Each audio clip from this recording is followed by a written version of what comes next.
कि 17 सीट पर आप मांग रहे हैं, तो मांगने का दावा यही होगा कि हम लोग जीता है।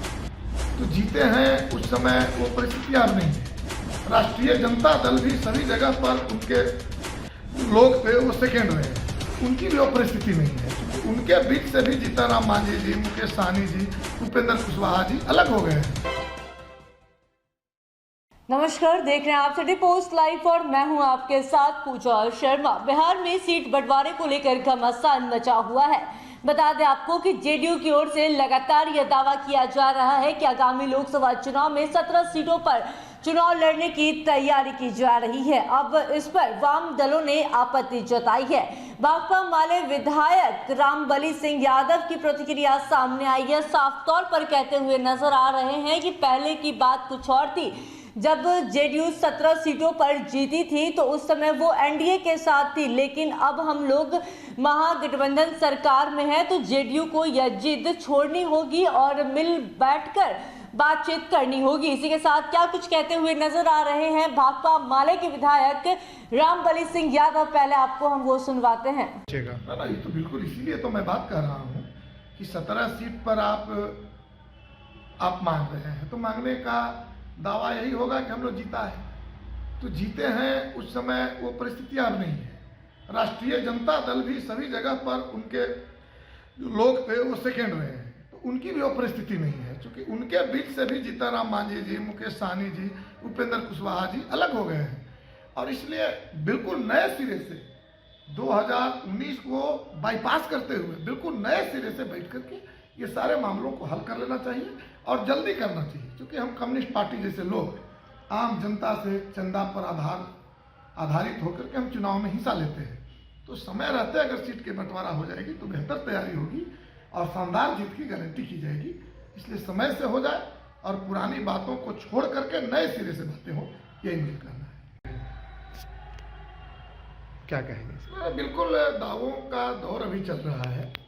हम लोग जो महागठबंधन बनाए थे उस महागठबंधन में नेता के रूप में हम लोग राष्ट्रीय जनता दल के नेता तेजस्वी यादव को हम लोगों ने चुना था।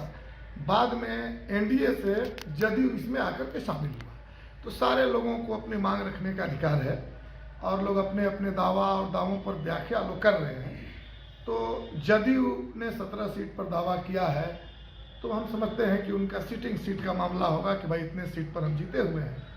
लेकिन हम समझते हैं कि व्याख्या सही नहीं है और इसलिए सही नहीं है कि जो 17 सीट आपने जीता है वो उसमें लोजपा और भारतीय जनता पार्टी शामिल है। अब जब उससे आप अलग हट गए हैं तो नए सिरे से विचार करनी चाहिए। सारे दलों के साथ बैठ करके न्यायपूर्ण सीटों का बंटवारा होना चाहिए।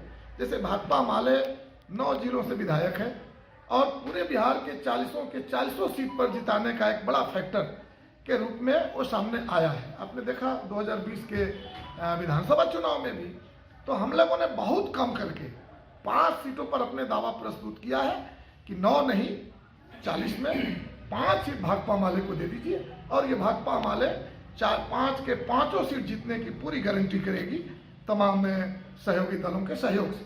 तो इसलिए कह रहे हैं कि ये जीत कहीं से उचित नहीं है और हम समझते हैं कि बाहर में ये बातें हो रही है। अभी अलग अलग दावे पेश किए जा रहे हैं। संक्रांत के बाद मुझे लगता है कि एक साथ बैठ करके लोग तय करेंगे और इसमें सारी चीजें फाइनल हो जाएगी। कहीं से भी महागठबंधन में कोई भी टूट फूट के कहीं से संभावना नहीं है, कोई जीती नहीं होगा, मुझे पूरा विश्वास है इसका। सीट शेयरिंग को लेकर क्या कुछ कहते हुए नजर आ रहे थे भाकपा माले विधायक रामबली सिंह यादव, सुन रहे थे आप। उन्होंने भी 5 सीट की मांग कर दी है। उन्होंने साफ तौर पर कह दिया है कि भाकपा माले को कम से कम 5 सीट तो चाहिए ही चाहिए। इसी के साथ उन्होंने कहा कि जेडीयू जो दावा ठोक रही है 17 सीटों पर, यह उचित नहीं है, ये गलत है, क्योंकि महागठबंधन सरकार में आरजेडी भी एक बड़ी पार्टी है। तो सभी लोगों को मिलजुल कर निर्णय करना होगा कि कौन कितने सीटों पर चुनाव लड़ेगा। इसी के साथ क्या कुछ कहते हुए नजर आ रहे थे भाकपा माले विधायक रामबली सिंह यादव, सुन रहे थे आप। तो फिलहाल इस खबर में बस इतना ही। तमाम जानकारी के लिए बने रहें सिटी पोस्ट लाइव के साथ। इस वीडियो को लाइक करें, शेयर करें और चैनल को सब्सक्राइब करना ना भूलें। धन्यवाद।